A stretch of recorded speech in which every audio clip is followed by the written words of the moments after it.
上年我用咗7萬蚊5部相機喺香港嘅一個荒島拍咗一場親子嘅真人 show。細鏡啊嘛喺度。Hello，我係 Kate， 一個專門分享香港大自然嘅 YouTuber。上年天就揾我合作宣傳佢哋兒童水陸兩種鞋，為咗推廣少人認識嘅香港地質公園。當時完全零拍攝經驗嘅我呢，竟然大膽甚至有啲衝動咁同品牌建議，與其做普通嘅廣告，不如我哋做一個素人嘅親子賽島挑戰賽啦。既可以真實測試佢哋對鞋，又可以好好宣傳香港嘅自然同埋戶外保育嘅價值。身邊好多同行聽到呢，都覺得我癲咗，因為隔離台一做呢，就燒成過百萬噶嘛。你一係呢，就做啲垃圾出嚟，一係就係廢噏。但每個 YouTuber 都希望有自己嘅代表作，而我覺得 it's time 整個企劃由構思到拍攝安排到剪片，全程得我一個人包辦。後來都多咗個人幫我後製嘅，仲打算將其中1萬嘅獎金呢送俾贏家添。我喺過百名報名嘅親子組合裏面揀選咗5對4至10歲嘅家庭參賽，冇劇本、冇演員、冇刻意嘅煽情，所有嘅畫面、眼淚、感動都係最真實嘅反應。阿媽食屎係咪？跟住天生怕水嘅媽媽為咗陪伴孩子，敢唔敢跨過心理嘅關口？唔得噶，覺得自己唔得。呢句話好父母概念嘅小朋友會唔會終於都明白，其實大自然都會痛嘅咧？我啲垃圾講鬼啫！勝負心極重、輸唔起嘅佢，會唔會明白人生勝負就是家常事咧？你爭一張就得啦，呢個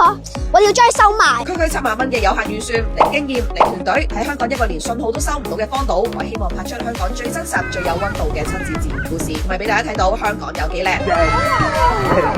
想完整睇晒5對家庭嘅成長對決，同埋知我點樣由零經驗一人打造香港原創真人 show。今個星期日7月12號，Kate 林樂兒，我 YouTube 見。